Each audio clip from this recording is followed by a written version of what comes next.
नमस्कार दोस्तों। इतिहास में कई योद्धा हुए, लेकिन सिर्फ तलवार चलाने से कोई पूज्य नहीं बनता। क्या था वो खास छत्रपति शिवाजी महाराज में, जिसकी वजह से लोग आज भी उनकी पूजा करते हैं? क्या सिर्फ जंग जीतना ही वीरता होती है, या फिर बड़े सपने देखना और उनको पूरा करना असली वीरता है? 17वीं शताब्दी की शुरुआत में पूरा हिंदुस्तान मुगलों के अधीन था। औरंगजेब की ताकत पूरे देश में फैल चुकी थी। ऐसा लगता था अब इस धरती पर हमेशा मुगल ही राज करेंगे। लेकिन फिर हुआ वो जिसकी किसी ने कल्पना नहीं की थी। एक शेर उठा जिसने सिर्फ अपनी तलवार से नहीं, अपनी सोच से इतिहास बदला। उसकी सोच थी स्वराज्य, मतलब अपने ही देश में अपने ही लोगों का राज, कोई विदेशी सत्ता नहीं, कोई अत्याचारी हुकूमत नहीं। छोटे से राज्य से शुरू करके कैसे उसने पूरे हिंदुस्तान के लोगों को एक नई सोच दी। कैसे एक 15 साल के छोटे से बच्चे ने कम रिसोर्सेज होते हुए भी मुगलों की एक बड़ी फौज को टक्कर दी, और क्यों आज भी लाखों लोग उनकी पूजा करते हैं। तो चलिए जानते हैं छत्रपति शिवाजी महाराज की वो कहानी जिसने सिर्फ मुगलों को ही नहीं, पूरे इतिहास को बदल दिया। जिस तरह से शेर की दहाड़ जंगल को हिला देती है, और जब एक योद्धा जन्म लेता है तो पूरी सत्ता कांप उठती है। 19 फरवरी 1630 शिवनेरी का किला गूंज उठा। एक बालक ने जन्म लिया, लेकिन यह कोई आम बालक नहीं, ये था इतिहास रचने वाला योद्धा। पिता शाहजी राजे, जो कि एक वीर योद्धा थे। माता जीजाबाई, जिन्होंने अपने पुत्र को सिर्फ पाला नहीं बल्कि एक सम्राट की तरह गढ़ा। जहां बाकी राजकुमार ऐशो आराम से पले, तब शिवाजी महाराज तलवार पकड़ना सीख रहे थे। जब दूसरे बच्चे खेल रहे थे, तब शिवाजी महाराज महाभारत और रामायण से धर्म युद्ध का ज्ञान ले रहे थे, जिसकी वजह से उनमें एक नेचुरल लीडरशिप क्वालिटीज आ रही थी। माता जीजाबाई ने उन्हें सिर्फ कहानियां नहीं सुनाई, उन्होंने ये सिखाया कि राजा वो नहीं जो सिर्फ सिंहासन पर बैठे, राजा वो है जो लोगों की रक्षा करे, जो अत्याचार को जड़ से मिटा दे। 15 साल की एक छोटी सी उम्र और इतना बड़ा सपना। शिवाजी महाराज ने देखा कि तोरणा किला, जो आदिल शाही के अधीन था, वहां के किसानों पर काफी जुल्म करे जा रहे हैं। शिवाजी महाराज ने देखा कि मराठाओं के अंदर ताकत तो बहुत है, पर वो डरे हुए हैं। शिवाजी महाराज ने उनको मोटिवेट करा और कहा कि मराठा अब मुगलों के नौकर बनके नहीं रहेंगे, हमें स्वराज चाहिए।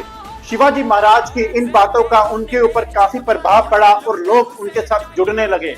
देखते ही देखते 300 योद्धाओं की सेना उनके साथ जुड़ चुकी थी। दोस्तों इमेजिन करिए, 15 साल के छोटे से बच्चे ने 300 योद्धाओं की सेना को तैयार करा, जो तोरणा किले पे भगवा लहराने के लिए निकल चुकी थी। जैसे ही हमला हुआ, दुश्मन संभल भी नहीं पाया। चारों तरफ से शिवाजी महाराज के योद्धाओं ने हमला किया। कुछ ही घंटों में तोरणा किला जीत लिया गया और पहली बार भगवा लहराया। ये सिर्फ एक किले की जीत नहीं थी, ये एक आग थी जो आदिल शाही और मुगलों की सल्तनत को जलाने वाली थी। तोरणा किले पर भगवा लहराने के बाद शिवाजी महाराज ने एक एक कर दुश्मनों के किले जीतने शुरू किए। अब सिर्फ मराठा नहीं, पूरा महाराष्ट्र उनके साथ खड़ा था। लोगों के दिलों में सिर्फ एक ही आवाज थी, अब हम किसी के गुलाम नहीं, हमें अपना स्वराज्य चाहिए। और यही बात मुगलों और आदिल शाही को डरा रही थी। शिवाजी महाराज ने एक नई युद्ध नीति अपनाई, गुरिल्ला युद्ध नीति, जिससे वो छोटी सी सेना से बड़ी बड़ी सल्तनतों को हिला देते थे। दुश्मन को समझ ही नहीं आता था कि हमला कब, कहां और कैसे होगा। लड़ाई खत्म होने से पहले ही मराठा योद्धा दुश्मन को खत्म कर गायब हो जाते थे, और दुश्मन समझ भी नहीं पाते थे कि ये तूफान आया कहां से। लेकिन सोचो, इससे पहले किसी हिंदू राजा ने ऐसा क्यों नहीं किया? क्या उनमें वीरता की कमी थी? नहीं। क्या उनके पास ताकत कम थी? नहीं। फिर ऐसा क्यों हुआ कि हिंदू राजा मुगलों से हारते गए और उनकी सल्तनतें गिरती गई? क्योंकि लड़ाई सिर्फ ताकत से नहीं बल्कि चालाकी से जीती जाती है। हिंदू राजा धर्म युद्ध की मर्यादा में बंधे थे, लेकिन मुगलों के लिए कोई भी मर्यादा नहीं थी। अगर दुश्मन की तलवार गिर जाती तो कहते हम निहत्थों पर वार नहीं करेंगे, और वापस तलवार पकड़ा देते। अगर सूरज ढल जाता तो युद्ध रोक देते। लेकिन मुगलों ने इन्हीं नियमों का फायदा उठाया। जब हिंदू राजा रुकते, मुगलों का हमला और तेज हो जाता। लेकिन फिर इतिहास ने करवट ली। एक योद्धा पैदा हुआ जिसने मुगलों को उन्हीं की भाषा में जवाब दिया, जिसने सिर्फ तलवार से नहीं बल्कि अपनी रणनीति से इतिहास बदला। साल 1674 रायगढ़ किला, शिवाजी महाराज का भव्य राज्याभिषेक हुआ। अब वो सिर्फ शिवाजी नहीं, छत्रपति शिवाजी महाराज बन चुके थे। छत्रपति मतलब सिर्फ राजा नहीं, वो योद्धा जो अपने लोगों की रक्षा करे। और पहली बार हिंदुस्तान में किसी ने अपनी ताकत पर एक नया साम्राज्य खड़ा किया। अब ये सिर्फ मराठा साम्राज्य नहीं, ये इतिहास का सबसे बड़ा बदलाव था। और शेर की दहाड़ सिर्फ महाराष्ट्र नहीं, पूरे हिंदुस्तान में गूंज चुकी थी और अब मुगलों की सल्तनत कांप रही थी। शिवाजी महाराज की बढ़ती ताकत से बीजापुर की आदिल शाही सल्तनत कांप रही थी। उनके लिए अब एक ही रास्ता बचा था, शिवाजी महाराज को खत्म करना। इसके लिए आदिल शाही ने अपना सबसे खतरनाक और क्रूर सेनापति भेजा, जिसका नाम था अफजल खान। अफजल खान सिर्फ एक योद्धा नहीं, बल्कि कई हिंदू राजाओं को तबाह करने वाला खूनी दरिंदा था। उसकी लंबाई 60 फुट से भी ज्यादा थी, शरीर बहुत ही बड़ा और ताकत जबरदस्त थी। जहां से गुजरता वहां लाशों का ढेर लगा देता था। उसका इरादा साफ था, शिवाजी को खत्म करना। लेकिन वो यह नहीं जानता था कि वो किससे टकराने जा रहा है। अफजल खान ने छल से शिवाजी महाराज को मारने की साजिश रची। उसने शिवाजी महाराज को एक शांति वार्ता के लिए बुलाया, पर असल में उसकी योजना थी कि जैसे ही शिवाजी महाराज उसके करीब आए, वह अपनी पूरी ताकत से उन्हें कुचल देगा। लेकिन शिवाजी महाराज ना सिर्फ एक वीर योद्धा थे, बल्कि चालाकी और दूरदर्शिता में भी माहिर थे। उन्हें अफजल खान की साजिश का पहले से ही अंदाजा हो गया था। इसलिए जब शिवाजी महाराज अफजल खान से मिलने गए तो उन्होंने अपनी सुरक्षा का इंतजाम पहले से ही करा हुआ था।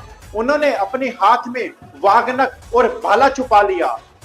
फिर वह घड़ी आई, अफजल खान जैसे ही शिवाजी महाराज को गले लगाने के लिए आगे बढ़ा, उसने अपनी पूरी ताकत से शिवाजी महाराज को दबोच लिया और अपनी छिपी हुई कटार निकालकर वार करने लगा।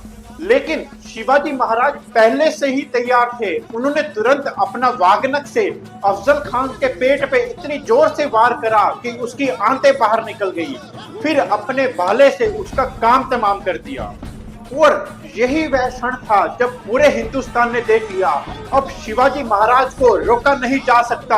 अफजल खान की मौत से ही आदिल शाह की रीढ़ की हड्डी टूट चुकी थी। अफजल खान की मौत के साथ शिवाजी महाराज की दहाड़ पूरे भारत में गूंज चुकी थी। अफजल खान की मौत और लगातार हो रही हार ने औरंगजेब को बेचैन कर दिया।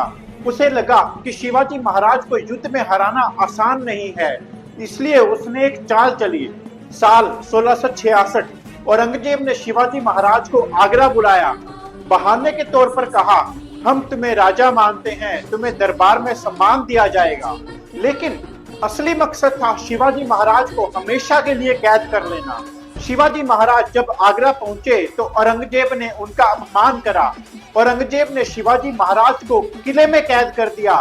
ये एक सबसे बड़ा युद्ध जो शिवाजी महाराज को बिना तलवार के अपनी बुद्धि से जीतना था। शिवाजी महाराज ने बीमार होने का नाटक किया। हफ्तों तक सिर्फ फल और मिठाई खाने लगे। धीरे धीरे पहरेदारों को लगा कि अब वो ज्यादा दिन नहीं बचेंगे। और फिर आया गणेश चतुर्थी का दिन। शिवाजी महाराज ने भारी मिठाई की टोकरी तैयार करवाए, दरबार में दान और प्रसाद बांटने का बहाना बनाया। लेकिन असली योजना थी इन्हीं टोकरों में छिपकर भाग जाना। शिवाजी महाराज अब आजाद थे। ये औरंगजेब की सबसे बड़ी हार थी। जिसे तलवार नहीं हरा सकी, उसे कोई कैद भी कैसे रोक सकती थी। अब हिंदवी साम्राज्य की आग और भी तेज चलने वाली थी। शिवाजी महाराज को सिर्फ जमीन पर ही नहीं, समुद्र पर भी राज करना था। वो पहले भारतीय राजा थे जिन्होंने समझा कि समुद्र ताकत भी उतनी ही जरूरी है। 1665 में उन्होंने एक शक्तिशाली नौसेना खड़ी की। 300 से ज्यादा जहाज तैयार किए, जिन पर लड़ाकू तोपें और वीर मराठा योद्धा तैनात थे। मराठा नौसेना ने पुर्तगालियों और ब्रिटिश ईस्ट इंडिया कंपनी के जहाजों को धूल चटा दी। इसीलिए शिवाजी महाराज को फादर ऑफ इंडियन नेवी भी कहा जाता है। शिवाजी महाराज सिर्फ एक महान योद्धा ही नहीं, बल्कि आदर्श राजा थे। जहां दूसरे राजाओं की सेना युद्ध के दौरान लूटपाट और स्त्रियों पर अत्याचार करती थी, शिवाजी महाराज ने अपनी सेना के लिए सख्त नियम बनाए हुए थे। सबसे ऊपर जो नियम था वो स्त्रियों का सम्मान करना। युद्ध में दुश्मन की स्त्रियों को छूने तक की अनुमति नहीं थी। अगर कोई सैनिक ऐसा करता तो उसे कड़ी से कड़ी सजा दी जाती।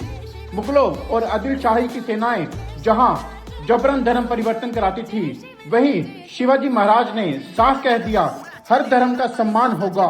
हिंदवी स्वराज्य मतलब सिर्फ हिंदुओं के लिए राज्य नहीं, बल्कि यह न्याय और समानता का राज्य था। उनकी सेना में कई मुसलमान सेनापति और सैनिक थे जो स्वराज्य की लड़ाई लड़ते थे।